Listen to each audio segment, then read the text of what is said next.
Are you a film fan who loves the ultimate home video experience? Look no further than The Disconnected. Your host, Ryan Verrill, is your go-to source for the latest and most accurate information on home video releases, exclusive interviews with industry insiders and filmmakers, and has established a thriving community where every film and physical media enthusiast feels welcome. From hidden gems to blockbuster hits, The Disconnected brings you insider knowledge and a welcoming space to share your love of cinema. Watch every Thursday night at 9:30 Eastern, 6:30 Pacific for the live announcements show, and follow The Disconnected on social media to stay updated. Subscribe to The Disconnected on YouTube or on the podcast provider of your choice and dive into a world where every movie night is an adventure.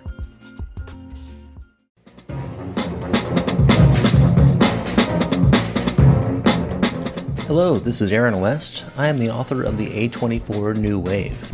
In this book, I look at A24's output and I make the argument that we are in a new wave movement right now. A24 plays a major role. This book has a supplemental podcast where each episode is a brief conversation about an A24 related topic, whether an actor, director, or even a genre. As I continue research for the book and conduct interviews, I expect to record podcast episodes with people involved with the company. You can find the podcast at cinejourneys.com or wherever you find podcasts, and we are proud to be members of the Someone's Favorite Productions podcast network. Have you ever wanted to dive deeper into the horror movies you love? Beyond the Blood is a horror podcast for fans who want more than just surface-level screams. We do deep dives into the movies that shaped us, digging into director commentaries, behind-the-scenes stories, deleted scenes, and the special features that most people skip. Each episode is a love letter to the genre. We break down how these films were made, the creative risks that paid off or didn't, and the lasting impact they've had on the genre as a whole. From 70s slashers to modern nightmares, we celebrate the craft, chaos, and characters that keep us coming back. If you're the kind of fan who rewatches movies with the commentary on, or you simply grew up in the video store horror aisle, the Beyond the Blood podcast was made for you. New episodes every single week. Subscribe, and let's dig deep. Welcome to the Beyond the Blood podcast.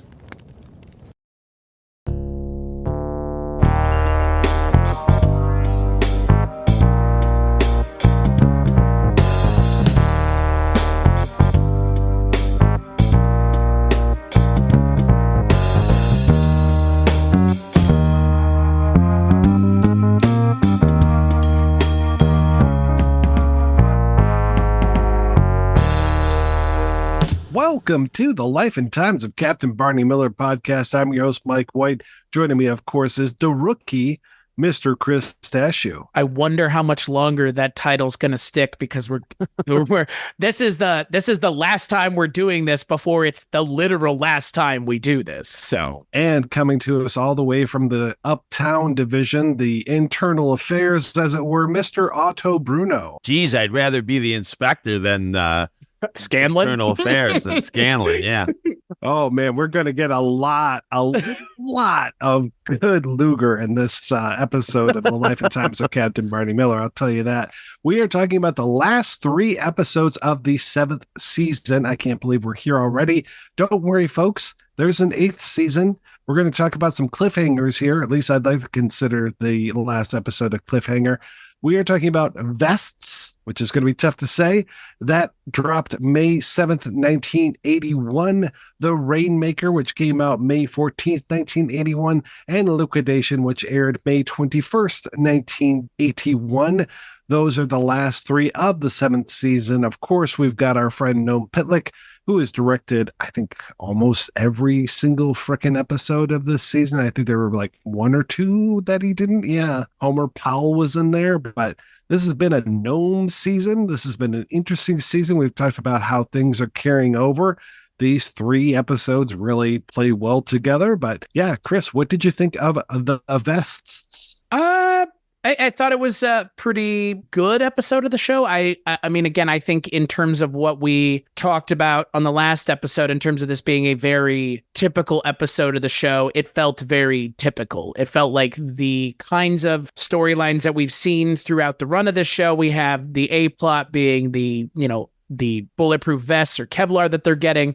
that, I guess, I didn't realize this, but Kevlar looked ridiculous back in the day in terms of the design. And I love that as a plot because, again, it kind of begs the question why they didn't have them up until this point. It's because New York City is and was having problems with, or was, not is, but in this show, it's having problems with, clearly police and the police being shot at and being, maimed and murdered. So I liked it. I mean, again, it's kind of trafficking in real world ism, because this is a show that has never needed to explain why nobody had bulletproof vests up until this point, even though they've gone out multiple times on multiple calls where there are people with guns, especially this season where we've had people murdered in the first episode of the goddamn season. So I thought it was interesting that we're finally in like the end of the 7th season and we're finally now talking about bulletproof vests. But I mean, outside of that, I thought it was an interesting episode, and the Luger of it all, I think, is a lot of fun. And Otto, what did you think of the vests? Well, I watched all 3 again today, and I felt, none of these are great classic Barney Miller episodes, but the thing that always impresses me is I laughed at something in every single one. Every single one was able to make me laugh. Now, in one like The Vests, you have Barney Miller favorite Don Calfa, who is on in what is probably his weakest role. Totally. Throughout all the series. He doesn't really get to do much at all in this. So that particular storyline didn't really go anywhere. The lady at the end who was held up with all her weaponry supposedly in her apartment, I thought was pretty funny at the end, but it's very short. I mean, it's that is more like a C plot, and that really is over and done with in 3 or 4 minutes. So the main plot, which is the bulletproof vests, carries the story. And I think it sounds like all 3 of us will agree on the best part of that plot was Luger. Oh, yeah. Yeah. Well, Luger, and then you don't even know for the first 5 minutes of the episode, more than that, actually, that Dietrich is even in the office. It takes until Luger comes in and he's talking with the guys and this and that. And then he's like, I'm going to interview all of you just in case I have to write your obituaries. Talk about morbid. And then they're like, we'll start with Dietrich. And then he just goes around to Dietrich's desk and Dietrich is sitting there. I was like, you didn't even give him a shot at the beginning. It was so oddly directed, this episode. And then, of course, Dietrich, they do a cutaway and then come back to him and he's talking about Schopenhauer and all of these things. He's like, I just asked if you had a dog when you were a kid. So good. Well, I love Dietrich and the inspector together, I think, are always priceless because, Dietrich, I mean, this is the whole humor behind Dietrich is that dry delivery he has, dry, sarcastic delivery, but he's never outwardly disrespectful to the inspector as Harris can sometimes be. Oh boy, yeah. And there was a lot of that in these episodes. Right, yeah. Exactly. So I think it's even funnier, because he's not being openly hostile, but he's still driving him crazy. So he's getting him in a different way, I like that. And it's kind of interesting too that the lady who was shooting and that caused them all to wear their vests, that she was a former mental patient. Absolutely no problem apparently getting all these guns. So, what was going on in 1981, same thing in 2024. I tell you, it's still relevant, this show. That is the best and the worst part of this series, as how frighteningly relevant so many of the issues still are. And you know what? If Don Calfa's character was around today, he'd be trying to go on to Shark Tank with his crazy invention that he has that tells you when you're tan enough, which I'm like, okay, that it might actually be a handy device. Probably not. But this whole, I am a sucker for these fly-by-night companies, and that he gives them all this money, and then that causes him to he goes a little nuts because he's like, hey, what the hell's going on with this invention that I paid you all this money for? And then I love it. Who was it? Is it Harris or is it Dietrich that looks into the company itself, and is just like, hey, you guys are getting sued all over the place, and just the way that they kind of out the guy who owns the company in front of Kalfa, I thought was pretty darn good. I think it was Wojo, wasn't it? Was it Wojo? No? Okay, good. Yeah, it was Wojo. I thought. All right, that Wojo. seems like a good Wojo. Wojo in Crusader mode, which happens again in another one, and right. Yeah, proper Wojo appearance. And then I like his whole thing too, how he's like, I don't want to wear a vest, and then he and Harris are kind of fighting over a vest. He eventually does wear the vest. And he's just like, no, I'm giving it up because it makes you feel invincible. And I don't need that. I don't want to feel like I'm a superhuman person when I'm in these situations, because I might not value the other person's life as much as I value my own life. Yeah. And I always found that expression of concern for what he might do to a perp very interesting in the age of Dirty Harry and Death Wish and all those things. Well, that he's a Vietnam vet, and he didn't have a vest on when he was in Vietnam, but he had to do what he had to do. I'm sure Wojo probably took some lives when he was in the war. Oh, I mean, if things are to be believed, family friends have told us stories about Vietnam vets going out in the middle of the night to kill Viet Cong for fun. So, Wojo's probably seen. Yeah, well, that wasn't the worst part. The worst part is they would come back with ears on a string around their neck. Yeah. And that it drives people crazy. I mean, what's funny is that Wojo is so well adjusted as a character, because now if you wrote him as a character, there would be a lot more to mine, and the show has never gone there, and we understand why. But I will say, Otto, we have invoked your name plenty of times, and I think we now realize you are not like Beetlejuice. You will not show up if your name is mentioned 3 times in a row, unfortunately. But this season has been interesting, and you talk about it in your book, which can be found at Bear Manor Media, by the way, and it's a great pickup if you haven't read it. This is your least favorite season of the show, right? Yes, I felt it's the weakest season beyond the first, because the first season it doesn't count. Yeah, right. I don't count the first season because it was first of all, it was a mid-season replacement. Second of all, they were basically finding their sea legs in the first 13 episodes, so I don't count that. But yeah, I mean, but you and I think have talked about this, and Mike, for me, it's the weakest season in a series of almost perfectly strong seasons all the way through. Right. So, when you're comparing it to everything else, yeah, I think it was the weakest season overall in terms of the stories. But it's still, like I said, even in these 3 episodes, none of which are super strong, except the last one, which Mike hinted towards, is certainly an important episode. But there are laughs to be found in all of them. And like I said, and I think I said it in the book, I'm sure I said it in the book, the thing about this show that was so, for me, that I felt stood out from so many of the great sitcoms of the 1970s, because particularly the first half of the 70s was almost like a renaissance of the golden age of television in terms of the shows that came out. By the end of the 70s, not so much, but the first half of the 70s, you have Barney Miller, MASH, All in the Family. I mean, that right there is enough, right? Yeah, Bob Newhart. I mean, it's amazing. Oh, yeah. So, but the 2 that it always kind of bothered me, although I liked them both and I thought they were both great shows, but it always bothered me that MASH and All in the Family seemed to be held above all other shows in that decade. And I thought Barney, quite honestly, was just as good. And I thought Barney was better in the sense of being a sitcom because it never gave up the focus on providing laughs. Right. Okay.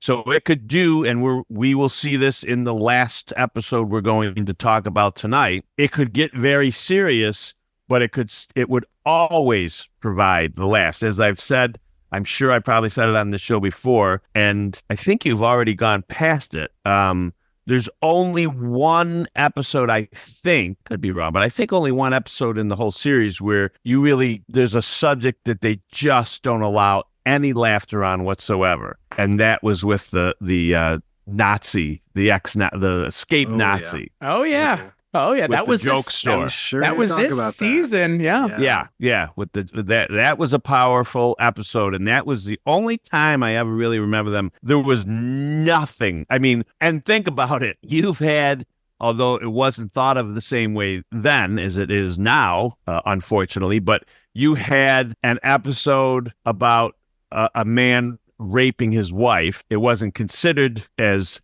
terrible then because the culture didn't think it was a possible that it was any that they didn't think you could rape your wife. Obviously we know better, thankfully, now, but so you had that. You had a story with a slave, a guy who was still an indentured servant. I mean, we've had some heavy things, but there was laughter in all of these things, even the slave one, which is amazing. If you think about it, I'm sure there are people who are listening to this who have never seen that and are already getting angry, but you have to see the episode to understand it. I don't think that episode is offensive because basically the whole thrust of the episode is Wojo and Harris trying to get justice for this guy at a time when he was the guy who was enslaving him was sort of protected from the immunity there. Diplomatic immunity. Diplomatic immunity, right?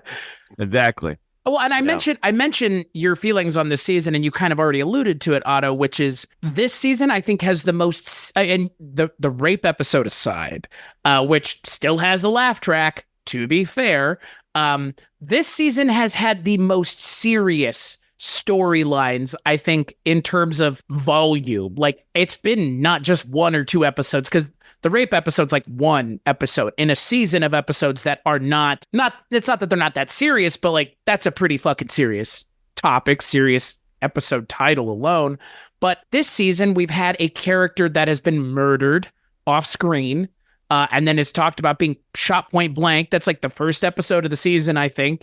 We have the precinct being broken into, which also has not happened up until this point. The violence has come into the precinct a couple times, but not like this, which was, what was that, Riot? The one where the guy looks in like a spaceman. Yeah. I'm trying to think of the other. I'm trying to think if there were at least one or two. Well, the Agent Orange episode this season was another kind of hot button issue at the time. And then this is also the season, Mike, let's not forget, that had fucking Dorsey on top of everything else, which Jesus, such a major misstep with that. I mean, in a lot of ways, like Dorsey ends up feeling like, unless season 8 just does something absurd, Dorsey is the biggest misstep this show has ever done, other than spinning Fish off into his own show. But I say all of this because, again, in my mind, this season is so different in the way it approaches the serious topics, because not that they're not funny, but to your point, Otto, up until this season, there has been some room for comedy in the serious episodes. And this season, a lot of the serious episodes have not had a lot of ha-ha guffaw moments, which feels antithetical to a show like this, which, to your point, Otto, has been funny throughout. Yeah. It's really, in the next episode, in The Rainmaker, it feels like it starts off like it's going to be a big message thing where they haven't had rain in New York for a while and the reservoirs are getting lower, and Wojo comes up to Barney. He's just like, hey, there's we're gonna run out of water, and he was trying to make coffee with Dr. Pepper. Which is just the fucking worst, by the way, Wojo, you psychopath. It's warm Dr. Pepper, Barney. Oh yeah, I guess that was technically a thing in the 70s. That was a thing that people liked. So the number 2 beverage, even here in 2024. That's true. Right behind Coca-Cola. Man, Joan Crawford would be apoplectic if she heard that. I'm a pepper. He's a pepper. She's a pepper. You're a pepper. No. It's all those psychos in Mississippi like to be a ordering pepper Dr. Pepper with pickles in it. That's what it is. That's what's really. What are these things? Yeah. There's like a trend, I guess, in Mississippi of getting a Dr. Pepper and then them putting pickle slices in on top.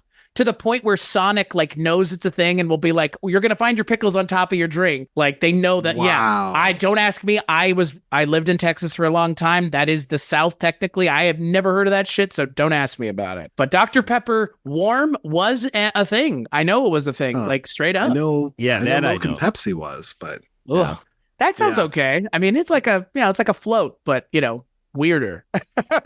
well, and then we've got Ron Carey coming in, and he has a brick for Barney, and I'm like, okay, what is this? And then finally I figured out, oh yeah, you put it in the toilet tank, and they explained that, thank goodness. Yeah. As opposed to the opening gag, which is Harris interviewing a person who's going through the mug books. This person is played by Beatrice Colin, our old friend Jane Plum from Kolchak the Night Stalker, Chris. The famous in the what episode was she in? The Ripper episode. Oh, yeah. Way back. Man.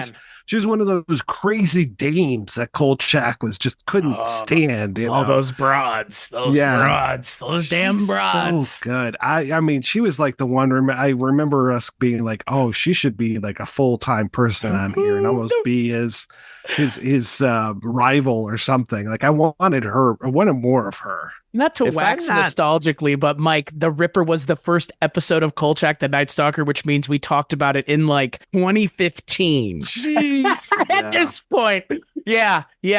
Fuck is the only preferred term. Yeah, the Ripper was the first episode of Kolchak. Jesus. Wow. Yep. And if I'm not mistaken, and I'm not because I just looked it up, if you get the book Barney Miller and the Files of the Old One too, wonderful book. Guy who Available now on bearmanormedia.com. these ads are free, by the way. You're not having to pay anything. But I didn't have it in this particular episode, but I know earlier in the book I write Beatrice Colin is the granddaughter of George S. Kaufman. Okay. You want to explain that to our audience and please, to me? Chris, no, I have no idea. no, do not tell me you two do not know who Kaufman and Hart are. Oh, Kaufman and Hart, they were playwrights. Yeah. Two Okay. of the Yeah. greatest playwrights of all time. Okay. Sorry. I didn't recognize the author of You Can't Take It With You by name.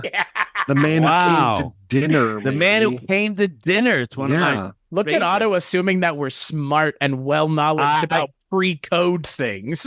No, I no. did assume that. Well, Chris, Otto, you you're still skew the a little. kid, but you skew a little older than even Mike does. Otto, don't forget. Chris, you're of course the baby in the group, but I figured Mike's at least 50 now. I thought he might know. At least 50. At least 50, eh? God. Well, I know he's got to be 50. I think he's 8 years younger than I am. Not a day over. 7 years Not a younger day than I over am. 25. Oh, he's 7 years younger than I am. I thought he was 8 years younger than I am. So Did you just look that up on Wikipedia?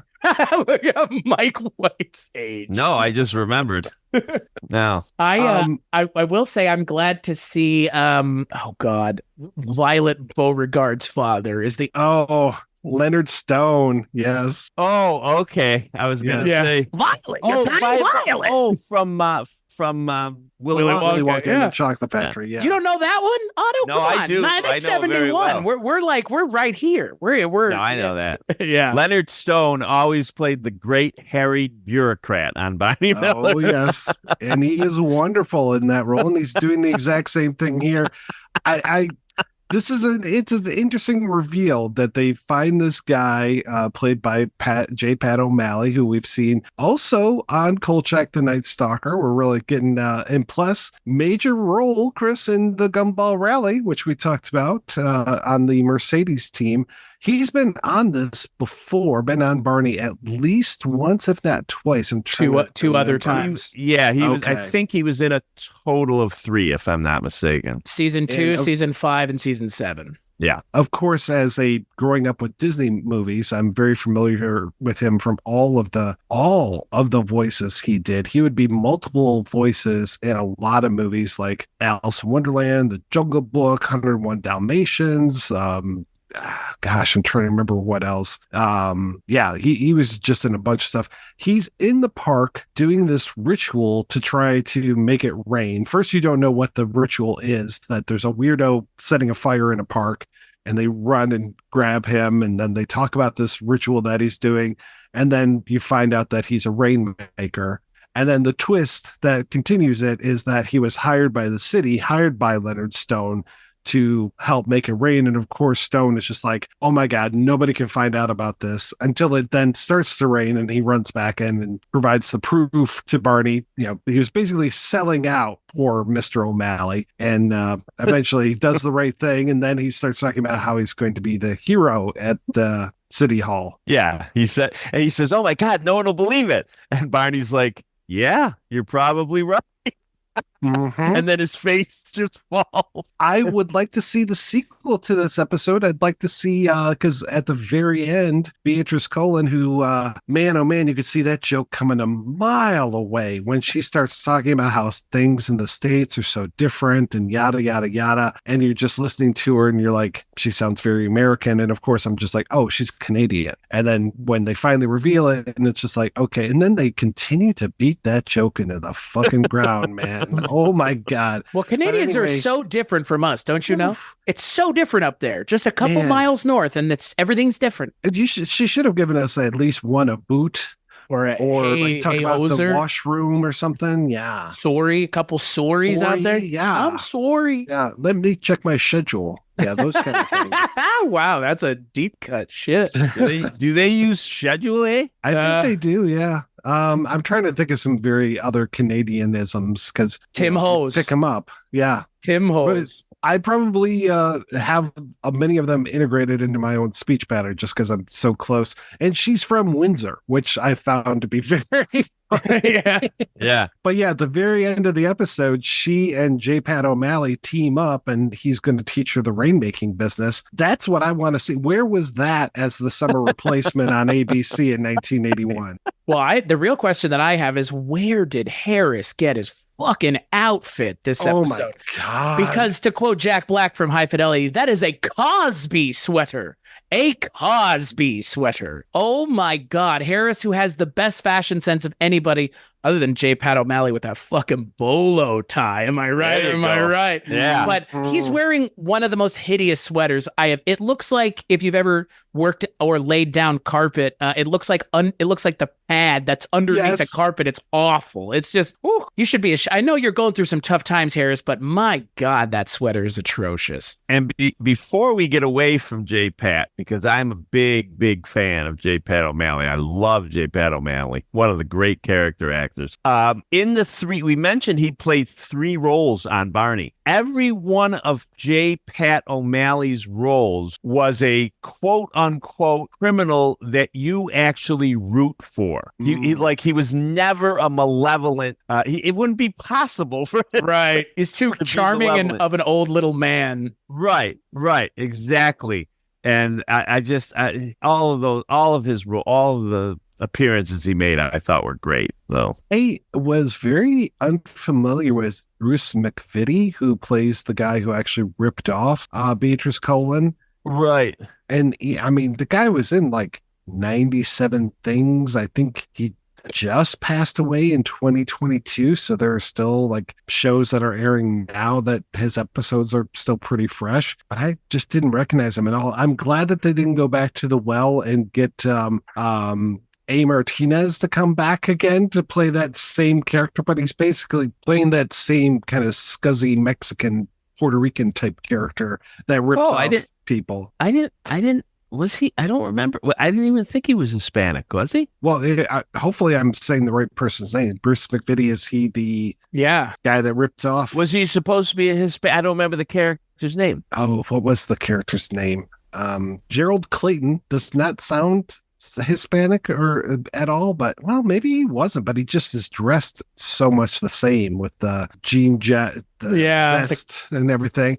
I just assumed maybe that was very racist of me. I didn't. Yeah, I had no. What about? I was expecting it to be Paul Lieberman again. Just shows up and he's just once again doing the same thing. Like, why are you here, Dorsey? What are you doing? By the way, here's something interesting, Mike.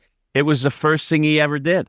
Oh, okay. All right. Well, maybe that's why he seems a little green, because he just didn't capture me like some of the other actors do on this show. It feels like everybody that they bring in through those doors is somebody or would be somebody or somebody that I'm familiar with. But this one guy, I'm just like, yeah, I don't know who this is. And he was on something called The Oval, which apparently is still on, and I had never heard of it. Is it about the Oval Office or just I about would assume. It's about ovals. I really like ovals. I really like ovals, guys. It's like the number 23 where I see ovals everywhere. Another oval. Newly elected U.S. President Hunter Franklin and his family move into Hunter the White Biden? House. What'd you say? What his laptops? What? Guns? Felonies? What? Laptop from hell? What? Hunter Franklin, and it's got a 4.5 rating on IMDb. It's been on. They've already made 133 episodes. What? And it's its creator. Do you want to guess who the creator is? I hope it's somebody who's associated with right-wing conservative propaganda. Belisario? Oh, I don't think so. Tyler Perry. Oh, wow. Oh, wow. What the fuck? Oh, is this on the Medea network? Is that why we haven't heard of it? I don't know. It's bizarre. I guess there's just so much shit on TV now. I haven't had cable for years now. So I if it's not on one of the platforms that I have, I don't know anything about one of the multiple platforms that exist out there. I mean, that's the other thing about Barney is this feels like a thing that obviously was like you would talk about this with people at your job. Now it's like, what the hell do you talk about? There's so many things. And I mean, look, the fact that this show is still relevant in 2024, I think speaks more to an idea that they've never, I don't think I've seen a cop show done as well as this show. In terms of actually speaking to the idea of like what it would be like to be a police officer at a certain time in a certain place. And yeah, maybe we're not out on the streets with all the grittiness, but I mean, this resonated with, I mean, we're doing the show for a reason, obviously, but to your point, Otto, like the 70s were such a golden time for television that you really had to be operating at peak because Gregory Sierra left the show to go to his own show. That show didn't pan out. Abe Vigoda went to his own show, spun off from this show. It had 2 seasons. Yes, it did. But I mean, again, didn't have 8 seasons. So right. I think it's interesting. Like Barney Miller, I think stands the test of time because at the end of the day, like you've already alluded to, Otto, it's so funny, but I think the comedy just like all the stuff in this episode with the Rainmaker and like you could see that still today, those kinds of ideas, like again, paranoids with proof, quote unquote. Right. But this, I mean, the show's just basic premise. I think no other show has really done this as well other than, and what's funny is, and I saw it with our dear friend Richard Haddam because him and his family are huge fans of it. And when I was watching it, I was like, this kind of reminds me of Barney Miller was Brooklyn Nine-Nine. Oh, yeah. Definitely. Which I don't think is that much of a stretch, but it's interesting because a lot of it takes place in the precinct, the bullpen, as it were. And all I could think when we were watching it was like, man, this just feels like Barney Miller for people my age. Like, and I'm not saying like people y'all's age couldn't get into it, like far from it. It's just the kinds of jokes and the way they're being told seem a little bit more contemporary. But I think the timelessness of Barney Miller is what works for it ultimately in terms of like why it's still relevant, why to your point, Otto, it's still mentioned with other shows that are considered, I mean, this is one of the best shows of all time, period. I mean, it's in the top 25 best shows of all time for a reason. And it's not a surprise we're talking about it, but I think that I appreciate the way that this show handles its subplots for the most part, because even when they don't hit, like in this episode with the thing you were talking about, Mike, there's still enough there. It doesn't just, I know sometimes shows just don't give you enough throughout every episode. And like you said, Otto, with the amount of jokes that do come through in this show, I feel like, I don't know, I feel like this show still works for a contemporary audience is what I'm trying to get at, which I don't think you can say about, I think MASH and All in the Family, but like there are plenty of shows from the 70s that do not work with contemporary audiences. Barney Miller, I think, is still one of them, even if people want to claim it's, quote, propaganda, unquote, which I mean, I mean, heard that. Yeah, propaganda is a term thrown around in terms of like, you know, obviously glorifying what police do. Often it comes with shooting bad guys, which Barney Miller's never really been about anyways. But that's the other thing is like so much of cop shows now are that kind of like propaganda where it's, you know, cops going out and shooting people or defusing situations. And it's not that we don't see it in Barney Miller, but Barney Miller was never really about that, which I think is why it's just a show that is as important, like you said, Otto, as important then as it is now. Well, let me put on my old man hat for a minute because I love donning that hat. And say that I actually watched Brooklyn Nine-Nine. My daughter and I used to watch it together because she liked it a lot. And I did like it. I watched it regularly. But if nothing else, I think it shows you the difference between the level of writing from this show to Brooklyn Nine-Nine. Now, I'm being serious. I enjoyed Brooklyn Nine-Nine and watched it regularly. However, the Brooklyn Nine-Nine characters were almost all caricatures. Right. Whereas Barney Miller, they all have their idiosyncrasies, but they're all real people. Right. And that, I think, was part of the magic of the 1970s in the best of the sitcom. Let the people who walk in and out of the precinct be the stereotypes and the weirdos. But yeah, leave our main characters. Let them be, like you're saying, real people. Well, exactly. And I think I've said this to you guys before because I always said this about Fish. The whole storyline they gave for the Fish spinoff was nonsensical to me. Like, why? I always used to say if I was going to spin Fish up, I would have put him, he was forcibly retired from the police force, right? Okay, fine. Now go get a job as like a security guard somewhere, where you're going to have a bunch of goofy people to come in and play off of. Send him to Boca Raton. Like, I never understood why they didn't just send him to Florida. Like, send him somewhere else. Like, what Abe Vigoda couldn't have worked into his contract. I want to go film somewhere other than New York. Like, I don't know. Like, we kind of we didn't mention it. We didn't talk about it before we turned the recorder on. And I wanted to talk about it now. What a fucking bizarre episode we were subjected to, where Fish just comes back out of nowhere. And I want your take on it, Otto, because as the person who wrote the book on the goddamn thing, for us, it was Mike and I had the same reaction. What the fuck? And I still question that choice because it was a poor choice, to say the least, especially the way he walks out of the episode, showing his true colors as the asshole he always was. I didn't miss him, is what I realized in that episode, is that his comedy stylings had, the show had evolved past what Abe Vigoda brought to the show, which I think is a testament to the show. I think it definitely had evolved beyond. Yes, that's true. It was an odd appearance. That was the one with oh God, I love that lady. Who was it? Peggy Pope. Yeah, with the bomb. With the bomb. Right. Bomb. I mean, I certainly don't hate Fish's character. I think there was talk, after his show failed, there was talk about, people were saying, oh, will Fish come back to Barney Miller? Now, as I know, I've mentioned on this show before in previous episodes, by the time Fish left, there was not a super great relationship with Danny Arnold, the producer. Right. So that was never going to happen. He was never going to happen. He was never going to come back to Barney. And how would he anyway? Because he was forcibly retired. So I don't know how he would have come back anyway. He could have, worked for the inspector in the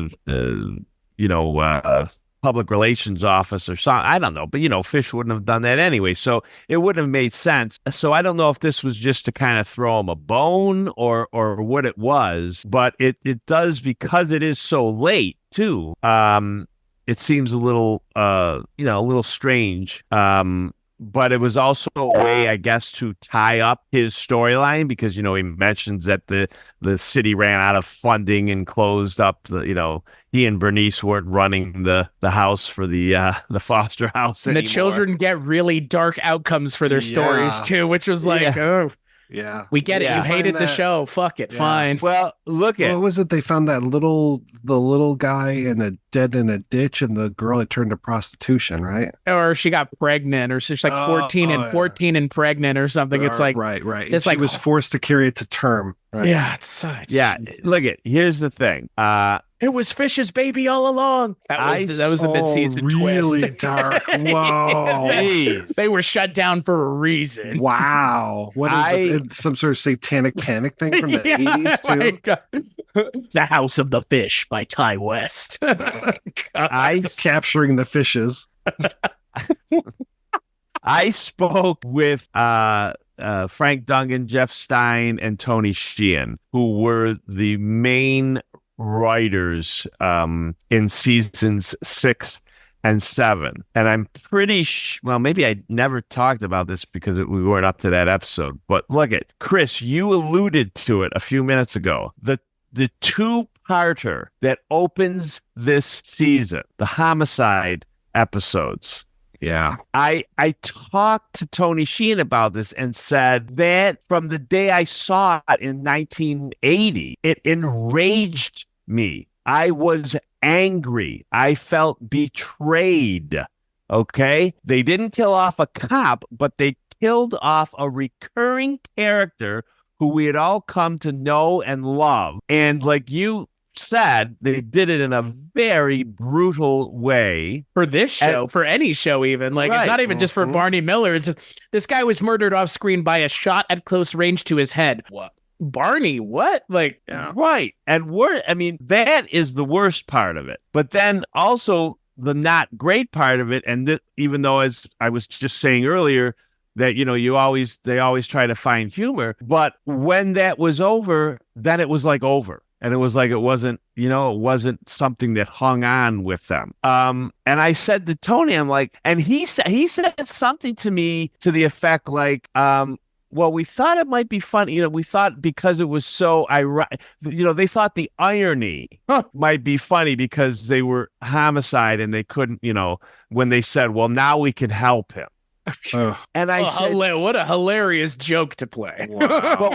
but what I write in the book was what it taught me, which I have learned a little bit over the years, and I'm sure Mike and Chris, you probably have too. I don't know if you've interviewed as many actors or actors as Mike had, but I assume you have. You learn when you interview these people that it really is a job for them. And while they obviously get invested in a certain way, it's not the same way that the viewer gets invested in it. Not at all. And that was a real revelation to me, because I thought it was the biggest misstep of the entire series was that episode where he gets killed. And I'm blanking on his name. Is it Mr. Fetterman or something to that no, effect? Cotterman, Mr. Cotterman. Thank you, Mr. Cotterman. Yeah. I thought that. Now, I always said that I thought Wojo's Girl was the least funny episode, but the worst episode, the biggest mistake of an episode, was the one where Cotterman gets killed. It just totally misses the mark. So they did, they could go darker. Maybe it was because they were younger guys than Danny was, and maybe Danny was more rooted in, the traditional Borscht Belt sketch comedy or something like that. I don't know, but I mean, because to be fair to them, they also did a two-parter in this season, which I loved. And has always been one of my favorite ones, and that was the movie about the porno movie. Oh yeah, that Harris makes. I thought the viewing of the porno was one of the best scenes in the series. Yeah, agreed. Agreed. I think we even said as much on the episode. Yeah. Like it's a standout from this season, but I think from the show overall. Yes, definitely.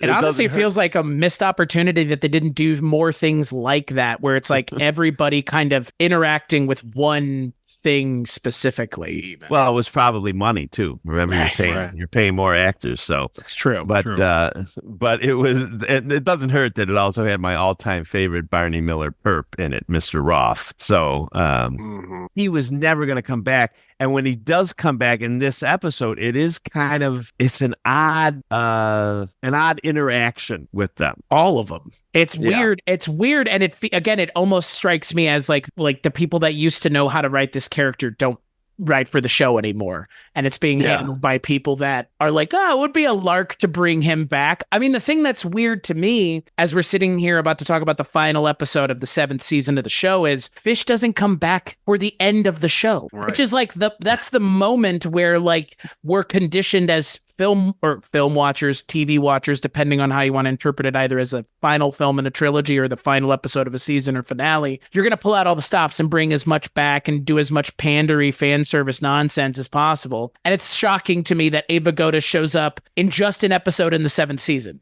It's just an episode. Yeah. There's no fanfare given to it even. I mean, he just walks in and it's like, what did I transport back to 2019 or something all of a sudden? Yeah. That was like 2019, 2020 was like last time we talked about Abe Vigoda, really, in terms of like his presence on the show being really felt. So, well, he had another guest. it was when he was doing the fish before stuff. this. It was kind of setting up the stuff with fish. Yeah, it was pretty close to when he spun off. So it wasn't like this where years had gone by. No, it was like the next season or something, I Right. think. It would have been Yeah. like It if made Gregory sense. Sierra had walked through the door. It would be like, what the actual fuck?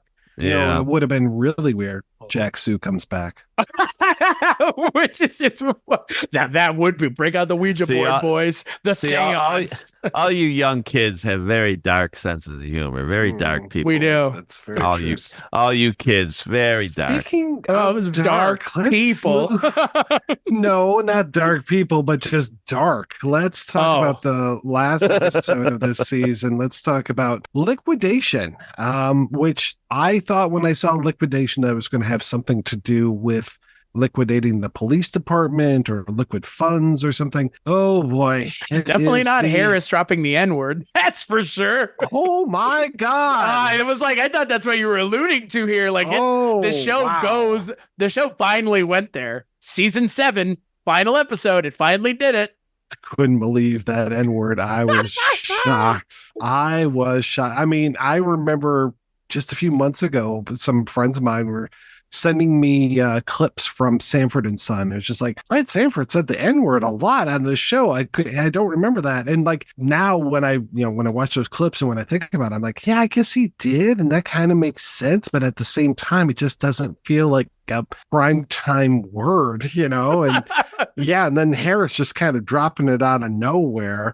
Though he spends, what is it, like half and half of this episode between being sober and being drunk. And I'm never a big fan of drunk acting, but I was okay with Harris doing this. I thought that Ron Glass did a pretty darn good job of being not only drunk, but just disgruntled, super angry. I mean, he's pissed. You know how important his bank account is to him. We have talked since some of the first episodes that he was even on about the stockbroker, the futures. I mean, he's always like investing in gold things. coins. The gold coins, talking with Artwork. Richard Libertini about the zinc in the future. That's all of these things. Yeah, the futures, the eggs that he had, just all of these things. And you know how well he likes to dress and all of this. To be wiped out financially has to be the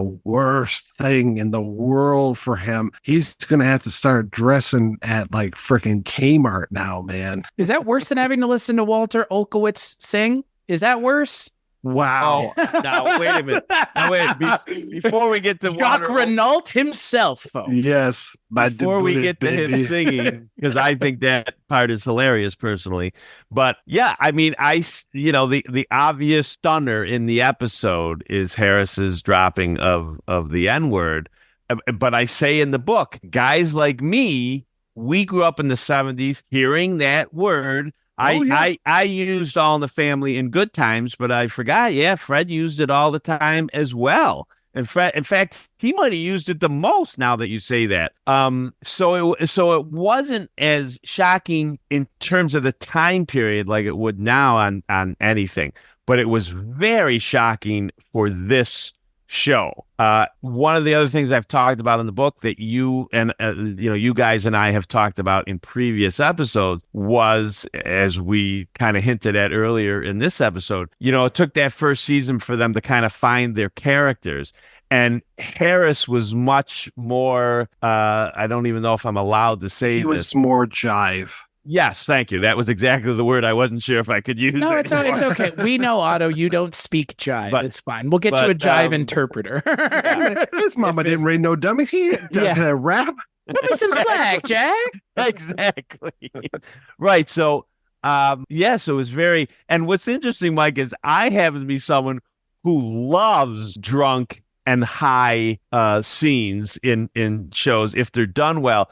I never thought he was that great as a drunk, but I always allowed it because I felt that, yes, he had to be enraged, but he couldn't come in as just sober Harris being enraged. It was easier to take it this way. You know what I mean? That's true. That's very true. It's a very wise choice that they made to have him drunk through this.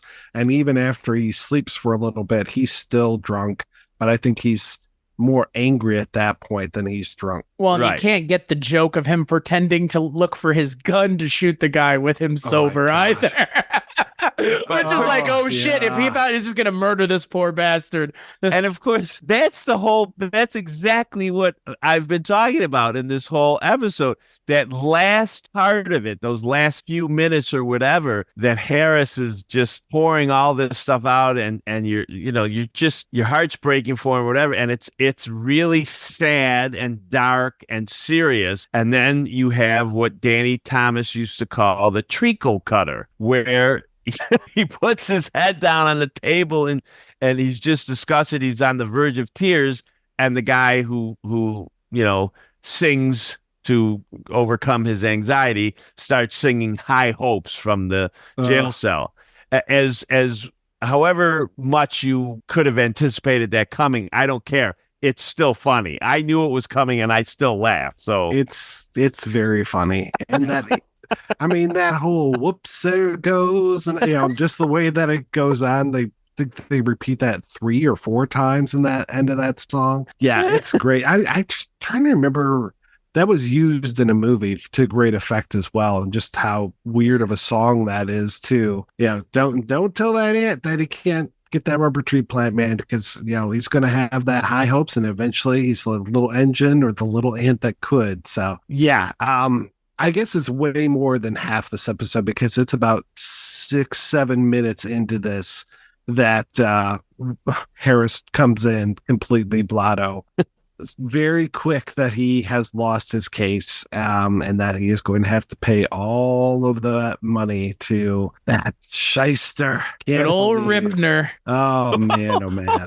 Oh my God! He comes in drunk and he says, "Remember those 2 bottles of Lafitte 1929 I had?" So the beauty of that, where you now immediately, right? This is a great joke. Yes. Immediately, we all assume he's not going to allow Ripner to get those 2 bottles of wine, so he's going to get drunk on these 2 bottles of wine. And no, he pours them down. He pours them down the sink and got drunk on, what was it that he got drunk on? Gin, yes. Gin. Oh my God. Oh, he's going to have the worst hangover in the world too.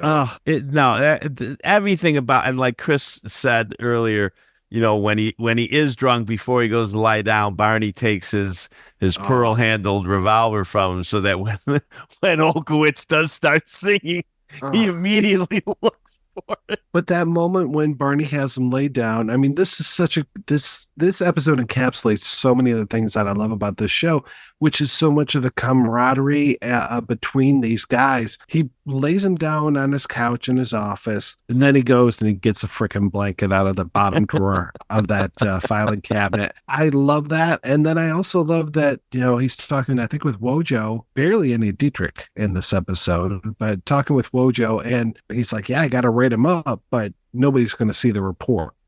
Right. So I appreciate that they're looking out for their friend who is desperately in need in this episode. Yeah. And it's actually one of the interactions between Barney and Harris that doesn't feel as tense, because they've been pretty tense since Suits or uniforms. Yes. Yeah. Since Suits. Yeah. Since uniform days. And they actually Harris has a point here. Obviously. I mean, look, three white guys shouldn't have to tell you, but Harris does. Like the racial politics of what's going on is like, it goes back to the idea of the Harris incident all over again, where it's like this guy who is African-American cannot get it across to the other white guys of the precinct what it is like to be him. And no one ever will be able to, because that is not something that any of us can live or experience. It really has to be lived. And I like that they even go into that territory again in this episode, because again, it just goes back to reinforcing some of the themes that the show has been playing with essentially the whole time, really.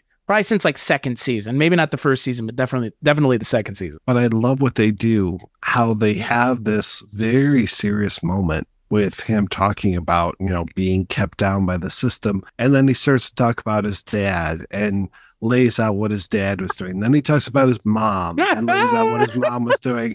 And then he just goes, I am a damn good writer. He's been making that stuff up whole cloth, absolute bullshit. And I just like, that is great that they're able to take something so serious and then put the joke on it without cheapening the experience. It's like in any other show, it'd be like, well, how much of that was real? Was it even the stuff about him being kept down because he's black?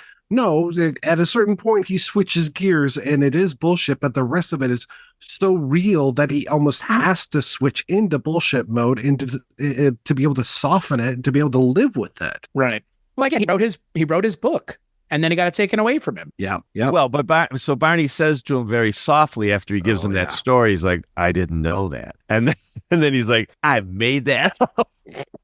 Which is that moment of antagonism between the two of them. Like, and he says, I'm a damn good writer. But then again, Barney, the Solomon of the 12th, he says, when was the last time you wrote anything? Yeah. And I love that. I love that. And they waited enough time too that he can say that. It's not like, like hitting him with that right away. It's not clucking his tongue at him. Exactly. And be like, oh, well, you got to pull yourself up by your bootstraps now. And it's like, no, he takes the time and he says it the right way. You've heard that phrase too? Pull up by your bootstrap. I fucking hate that shit. I mean, that's one of those things that's said all the time, right? And like you said, they give it enough time so it doesn't seem patronizing, which is how it could totally sound. And that's the other thing. I don't think Barney has really ever come off as patronizing with anybody. But that's a very narrow line to walk, because that kind of character in this kind of show can seem extremely patronizing, if not just like the most like tongue-clucking shrew asshole who looks down at everybody else. And Barney's never been that. And here's another moment showing, again, people who write the show know how to write it, and they write it well, and they give it that beat, that moment to breathe, so that it isn't, again, him seeming like a dickhead talking down to Harris, which the optics of that aren't great either. So I'm glad that they didn't go there. Well, and in terms of Mike's reference to how this episode is something of a cliffhanger, I will just tell you from my omniscient viewpoint that you'll see kind of the answers to some of these things in the beginning of season 8. I'm kind of glad for that, because I was afraid it was going to do the old sitcom thing that we've talked about before and just drop it and maybe make a little mention, but then, just carry on and not have any. No, in this particular case, no, it will not. Isn't that right, Armin Tamzarian? What? Yes. We will never speak of this again. Yeah, they don't Armin Tamzarian blood on the badge, which is good. Well, because it's been such a big part of this season. I mean, this season has almost been the blood on the badge season. If there has been a story arc to this season, like you would expect from a contemporary TV show, that is the story arc. The overarching story of this season is the blood on the badge, the book coming out, then him getting sued, then him having to appeal, and then ultimately at the end of the season, it's like, shit out of luck. But right. to the point that Barney makes, it's like there is some looking up, because Harris still has the ability to be creative, to do creative things, especially on the fly. This is a good episode. We haven't even talked about the Rollo Tomasi of it all yet. No, which is funny, because back in the episode Vests that we talked about so long ago, I was saying, was that who was looking up that information? Who was helping out? The guy in the cage, and I was thinking it was Dietrich, but no, it's Dietrich in this one, because we have the guy in the cage, and the guy in the cage in this case is Martin Garner. And it's Martin Golden, just because he wanted to remember his name. Walter Olkowitz plays Walter Cushing, so he wanted to remember his name. But James Cromwell plays Jason Parrish, so he had range. Cromwell is almost up to 200 credits on IMDb right now, which is amazing to me. That mofo is still making stuff. He's got like 5 things in development right now. It's amazing. And he's back playing basically the character that he's played before, like dipshit government type official. I don't think he's working for the government, but he's working for other governments, some overseas governments, because he's a lawyer. He's a counsel for the Liberty Bell company. Holdings, which is Saudi or Kuwaiti and German and French holdings. Would never have known by the name. which is one of the best gags in the entire season. Yeah, Martin Garner, who likes to walk from his apartment to his place of business. He runs a newsstand, yeah, and then he gets basically arrested because he's trespassing across the property of Liberty Holdings with their new construction. I was really surprised that they didn't get into, because towards the end they start making, after Dietrich does his digging and it's like, oh no, he's well within his rights to sue you. Like he could basically have your building destroyed if he wanted to. It's basically amazing legal somersaults they're doing here, right? Because he walked that same route for 20 years, he has created an easement in the eyes of the law, so that technically speaking, it's a little far-fetched, but it was the law. I mean, it was by the book, literally, because Harris looked it up in the law book, and of course Garner ends up garnering some. Oh, good one. Some nice goodies out of it for him. He gets a newsstand inside the new building. He gets a trip to Europe and a female companion. The thing that I was going to say is this idea of him getting space inside of the building is really interesting to me, because I know in New York City, a lot of buildings have more public areas for the first floor, and that almost feels like that is coming out of something like this, where we are not, you can walk through the building. You can walk, like you're not barred from being in the building if you walk through the bottom floor, because it's open and it's there for people. And it feels like kind of a result of something like this, where it's like, you can't just create these massive structures and not allow people to walk through, rather than always having to walk around. Well, something that it's interesting that you say that, because years back, I was in New York in 86. I was there for a few months when I did an internship. And yes, there were those newsstands inside the building, some of the buildings. And just the other day, I don't know if it was on Facebook or on something else I was reading, but someone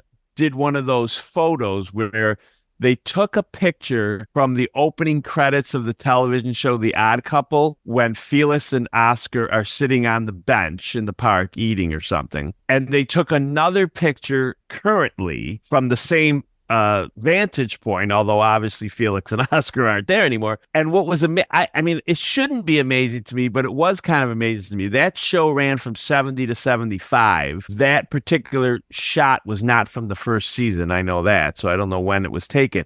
But so the picture was taken sometime in the early 70s. There are a lot more building there now than there was even in 1970s. And by the 70s, the skyscraper age was well underway. So they just keep, like you're saying, like they used up so much of the space on the street, because if you watch all the old movies and stuff, or see pictures in Life magazines, all these newsstands were on the street before. Yeah. Oh yeah. Well, and that's still, you look at Superman 2 or even Superman 1, when you've got but especially in Superman 2 with the big fight with Zodnon and Ursa, that's all the newsstands just being blown away and stuff. So that might have also been the thing. They might have said, like, we can't afford another Kryptonian attack. We need to be inside of these buildings now. Well, you're probably right. That makes more sense. We can ill afford another Kryptonian attack. That ends up being a pretty interesting B story. I mean, obviously the A story, Harris all the way. And then I don't remember if we really have a C story in this particular episode. I don't think we do. Oh, no. It's Walter. It's Walter. Oh, it's Walter, the singing story. guy. Right. Yeah, but it integrates so well that it doesn't feel, it feels like all three of these stories touch each other. I mean, the the Garner stuff and the Harris stuff are a little separate, but they're tied together by the Walter stuff, I suppose. And another thing about the Walter stuff, where he explains he's in a type of therapy now where they have him sing. Basically, it's to help overcome anxiety and meet people, and like a social anxiety thing. So he sings to overcome it. The other thing I really liked, there's that scene where he's coming back, I think, from Pictures and Prints or something, and he's saying to Wojo how people used to sing in the movies, but now and everyone would join in. No one does that anymore. Blah blah blah. So he starts singing again. I think it's The Hills Are Alive with the Sound of Music. At one point, he starts to step in because Wojo is putting him into the cage. And when he starts singing The Hills Are Alive with Sound of Music, he puts his arm around Martin Garner, trying to get him to join in. And then he steps back out of the cage. Wojo doesn't do anything, and he's singing to all of them. Barney comes out, and nobody says anything. And then he just like quietly backs himself into the cage. I thought that was wonderful because they're not like pushing him into the cage and saying to shut up. The other thing that I thought was a little unfair is I always remember how Barney didn't like has this happened yet, or is it in season 8? Maybe I shouldn't. Has the guy who's played his hands happened yet? No, not yet. Like, okay, never mind. Magic Mike from Weird Al's band, does he make an appearance? No. Okay. No, so it must be in season 8, and it's a fun episode too. But yeah, I just like the fact that it's the kinder, gentler police force. Yeah. So yeah, I'm very curious to see how they wrap up this Harris stuff or what they do in season 8, because like I said, this is the first time we've had a season with a real cliffhanger. Like, we talk about all these 2-parter episodes. It's not like the old Star Trek The Next Generation days where it was part 1 is the final episode, the final episode of the season is the part 1 of the 2-part episode, right? And we're waiting to find out what happens after Riker says fire on the Borg cube that's being piloted by Locutus. Barncutus of Miller. There's none of that. Wojo's like, please turn on the screen, and Hal Linda just turns around and he's just a Borg. There's none of that. Right. And there's that eye, like the laser hits the camera right there. Missed opportunity, really. Yes. We are Barncutus. Resistance is futile. Oh, and God. then you got Luger in the back there. Yeah. Listen to what he says. You end up like Brownie. I will just say this, and that is, in my opinion, Harris has one of the very best storylines in this entire series in terms of how it comes full circle next season. Well, honestly, it feels very organic the way that this is played out, in a way that feels more like the way a contemporary sitcom would have this kind of story. You have it based on what he's already doing, and then they've laid the track, and they lay the track a little bit more, and then they're just off to the races in this season is what it feels like. And it's been really the last 3 seasons. I mean, 6, 7 and 8, because 6 is where the idea starts originally. But it's surprising because I would not have expected this kind of thing in this kind of show, based solely not on the writing, but based on the time and the other kinds of writing practices that everybody was observing. 6 is where what starts? Because Blood on the Badge. Blood on the Badge. They mention it, don't they? He starts the book before that, though, doesn't he? I'm not sure how far back it goes. It feels like he was writing more magazine stories before, and getting, it was tough for him to get copies in the magazines and these kind of things. I don't think he was doing Blood. Yeah, to Chris's point, I think it was later than 4. I think it was 5. Yeah, because there was that scene that was 6, very similar to the X-Files with the cigarette smoking man thing, where it's like, oh, your story is in a nudie mag, essentially, the Romana Clef thing, like that. They even did that, but I don't think it. I think was it serialized Blood on the Badge, maybe? Because that was the thing. Like, I don't know. He's been writing this whole time, or they've been alluding to him wanting, having higher aspirations. That's the thing. I think it's actually surprising. For the most part, he is the only one who has really gotten a holdover story, because the Wojciechowicz getting promoted, like, it's been fucking a season at least since we've seen him even mention that. He got the promotion. And Is that what it is? Okay, so it's yeah, just he there's got the promotion. I guess yeah, so he got it's it. Yeah. it's Barney that never got the promotion, right? Right, which Right. he is also very angry about in this episode. Thank you, Chris. I forgot Right. all about that. That whole because he's talking about, God, I forgot this whole storyline. No, I don't think it was it in this. It was one, in or it was in the Vests? previous episode. Oh, okay. Vests. Well, gosh, we missed that with Vest. This whole thing. That's right. God, that was the most important part of the whole episode is that he posts that position to what is it, Vice? It wasn't even Vest, it was the Rainmaker. Okay. Yeah. Wow. Yeah. Oh, okay. Yeah, that's crazy. Yeah, because he posts that position and everybody's trying for it. And who is it that comes in? Oh, it's Wojo that comes in last, but he doesn't know that he's last. He thinks he's the only person that it's applying for this.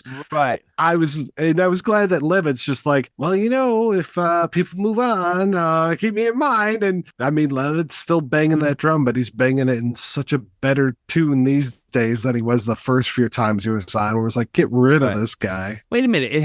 It has to be in Vests because it was when Luger was trying to get their bios. Really? He talks about Barney having so much of a life.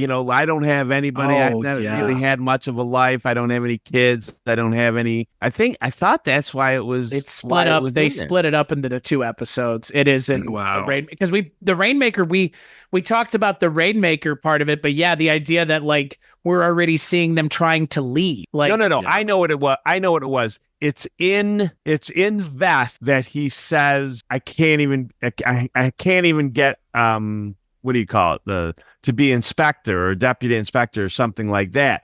Right. I've been turned down 3 times or something like that. And then in the Rainmaker, when the 3 of them put in for a transfer to Vice, he says, well, what does it matter? Because you're all going to leave and I'm going to be stuck here anyway. That's right. So you're right. They kind of split it up. The feeling of anger is kind of split. Which is surprising with this show. Because again, that's something tracking from episode to episode, which again, the show, it's not that the show hasn't done it, but one of our longest running in-jokes on this podcast is where's Mike? Because that, again, they never hang a lantern on the fact that, hey, Mike, how you doing? This fucking guy never comes back.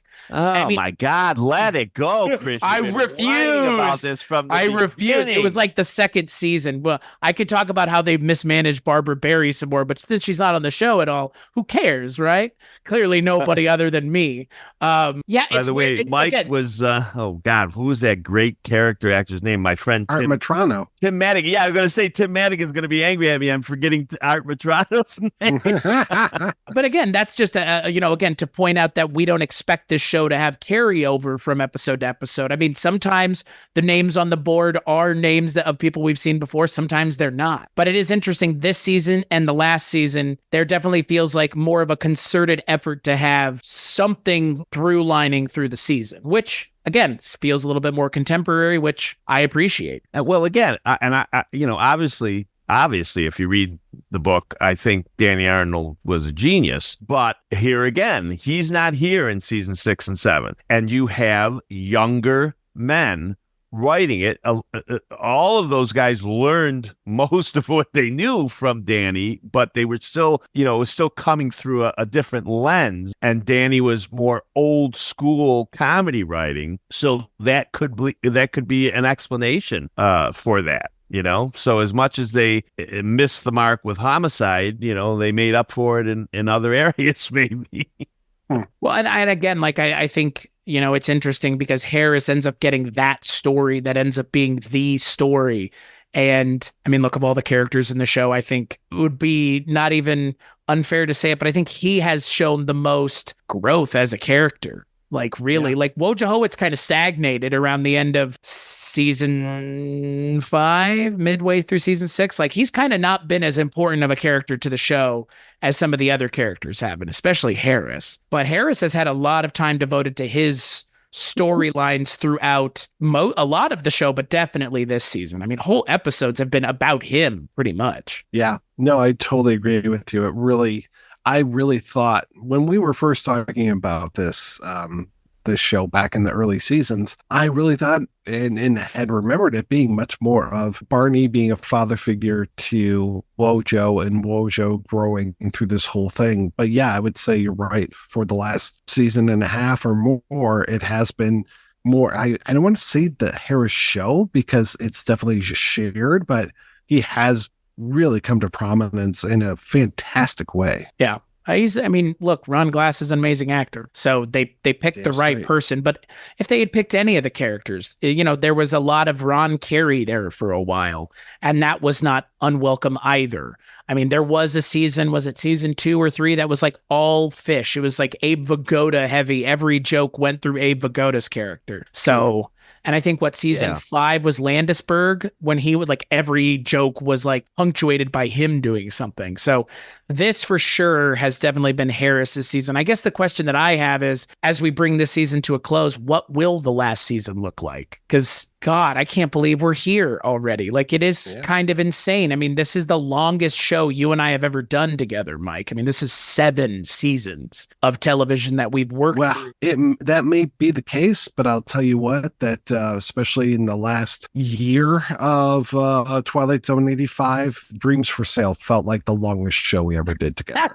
Fair. In terms of the quality of what we were watching versus the quality of the conversation, you're right. That show didn't deserve nearly as much time as we gave it. That's the thing. Barney Miller is more than deserving for, even like you've alluded to, Otto, this being kind of a season that maybe doesn't succeed as much as the others. Still a great season of television. Yeah, definitely. Throughout. I mean, this show is just great. I mean, for the most part, every episode of this show is good. I mean, even the bad episodes, are few and far between. To be fair, though, the bad episodes of this show are really bad. Wojo's girl being like the absolute bottom of the barrel, if not subterranean. But I'm curious where season 8 goes, because I don't know. I feel like I'm already kind of bittersweet with the show, given that we're moving into the last season, but I'm so invested in the characters. I really want to see where this show kind of sends everybody, because it's gonna be weird to watch the final episode of this show. And like I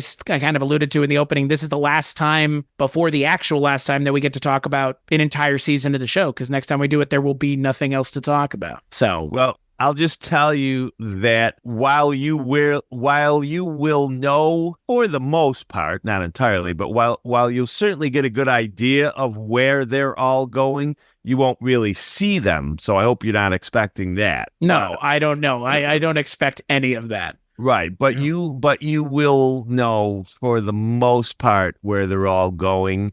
And I don't want to be too presumptuous, but if you guys want to invite me back for the final trilogy, because the show ends on a trilogy. Oh, I like how you're like, if, you're already on the schedule. So yeah, we were probably thinking about having you and Richard Haddam on the same episode, because this has kind of been, when it's the only other guest we've had on this show other than you is Richard. So.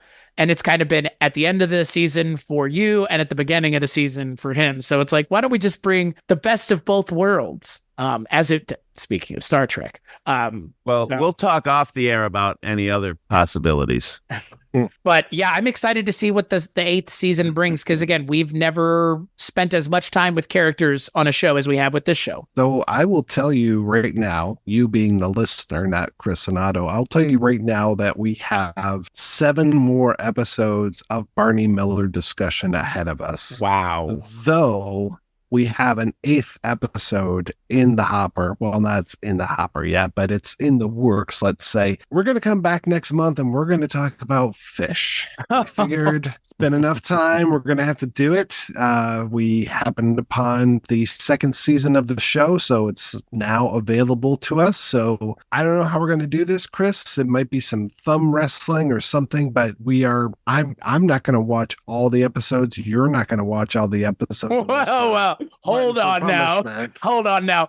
Don't presume that I won't. You, on the other hand, have made a case that you're not going to. If I watch all of them, I might show up and I'm just here, just my eyes have glazed over.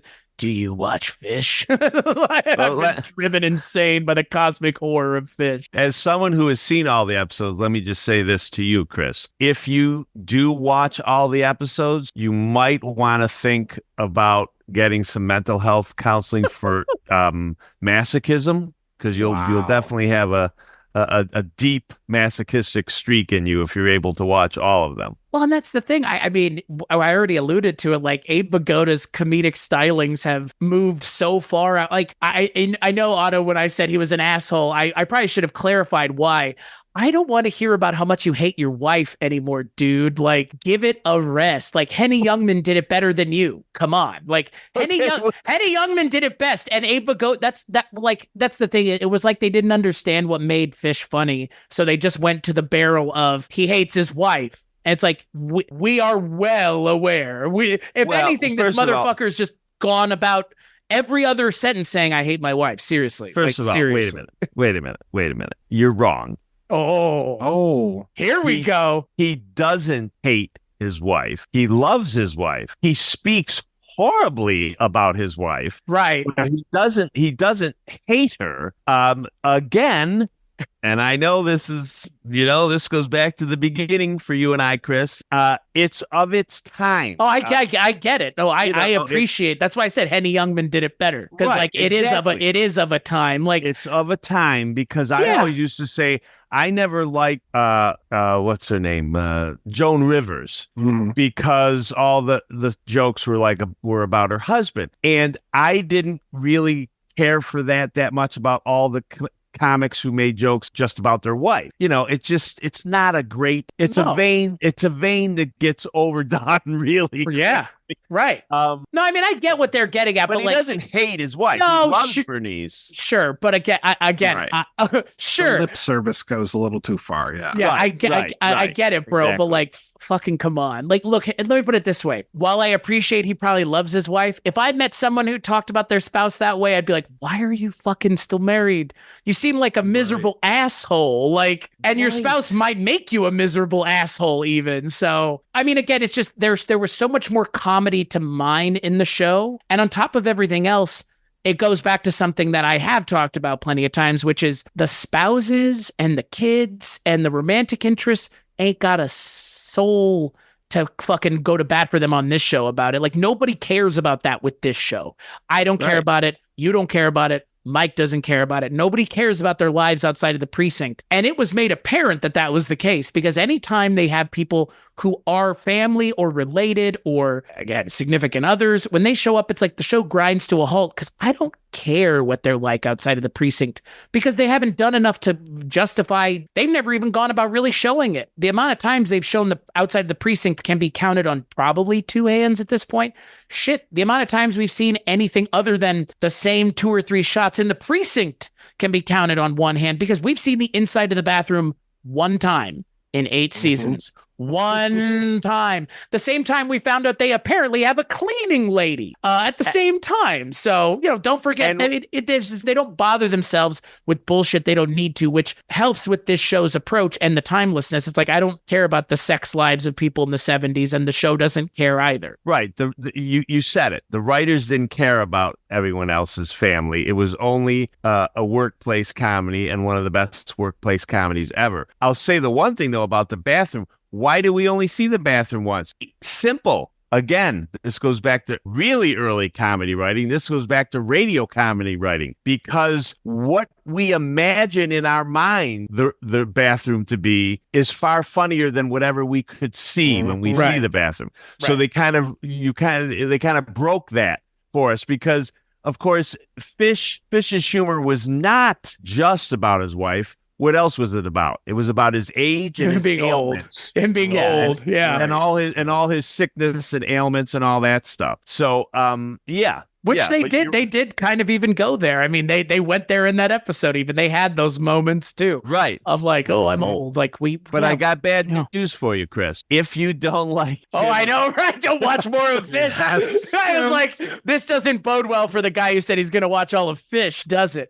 Now he's going. Now he's going home. He's living with Bernice. Yeah. 24/7. Oh, boy. So, and children, too? I hope there's a dog in that show, even. God. Kids and animals in the same show? Yeah, it's rough. It's rough. Boy. Well, until we come back with that, Chris, what are you working on these days? Well, working on apparently finding a new brain if I'm going to spend any amount of time with Fish. When I'm not torturing myself with Abe Vigoda spinoff TV shows, you can find the Culture Cast, and so many other audio delicacies at weirdingwaymedia.com, including this show, Kolchak, the Kolchak tapes, which is what this show originally was. The show that's going to come after this one, and everything Mike and I work on can be found at weirdingwaymedia.com. What about you, Otto Bruno? Well, I'm going to be on an upcoming episode of Film Foundation. Actually, it's already out. Oh, it is? Came out 2 days ago. Yeah. Oh, thanks, Chris, because you didn't send me that either. Yeah, I didn't. I forgot. You're right. that is on me. You're right. Mike, how did you train this guy? Come on. It's not a matter of training. Well, so yes, you notice today when I messaged you, can't wait to talk with you guys tonight. I was about to say, who's throwing the aspersions here? I knew we were recording tonight. Otto. yeah, Otto. But yes. I was showing young Chris that was teaching him a very important lesson that you can't count on us oldsters to remember shit, even if it's on our calendar. Who was professional enough to send out the reminder? I have the guy with the gray beard. I have 3 reminders on all of my events that I send on the calendar, 3 days ahead of time, 24 hours ahead of time, and 10 minutes ahead of time. But again, one would know that if they saw it on their calendar. Again, I'm not casting aspersions, I'm just asking questions, as they would say, you know? Anyway, I had a wonderful time with Chris and Ryan on Film Foundations. We talked about the Thin Man series. And actually within the week, I will be sending in my the manuscript for my second book, which is a baseball book that at this point is entitled Reunion at Home and should be out next year from McFarland. And then I'm working on some other things that I don't know yet. What about you, Mike? What about you, Mikey? Yeah, for me, everything is available at weirdingwaymedia.com, where you can listen to this show. You can listen to a lot of shows, Chris's show, my show. Otto, if you had a show, we'd hope that you would find a home here at weirdingwaymedia.com instead of being too big for your britches and going off to another podcast network. Oh, you know he's going to hear this, right? I mean, fair. Would I ever to this show, right? Would I ever go to another network? No. If you knew people more famous than us, you might. Yeah, that's probably true. If they paid me something, but I don't think you're allowed to make any money if you're in podcasting, are you? Well, not enough money to claim with the IRS, that's for sure. I mean, what? Yeah. Who else is listening to this show? James Cromwell. Yeah. Zach Galifianakis. Paul. Yeah. Oh, yeah. Well, thank you so much to everybody for listening. Thanks to John Walker for our opening theme song. And just keep going out there, pounding the beat. Come on back in a month when you'll hear us talk about some fish.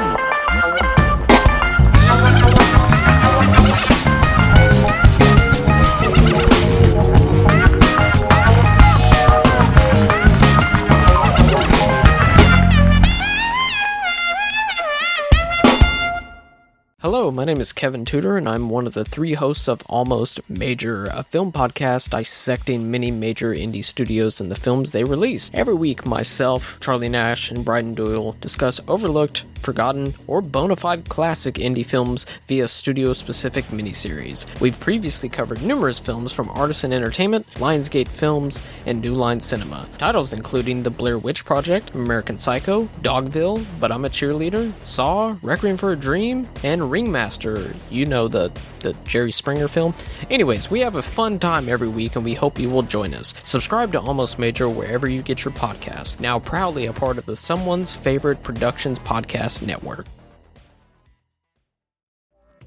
Hey, this is Jason Kleberg from the Force 5 podcast, a show that forces a guest to come up with a movie-themed top 5 list topic, and then we reveal our picks on air. Top 5 heist films, top 5 tearjerkers, top 5 movie dogs. Every show you'll be asking yourself, what would be on my list? Guests include directors, screenwriters, actors, podcasters, musicians, authors, and even a professional wrestler.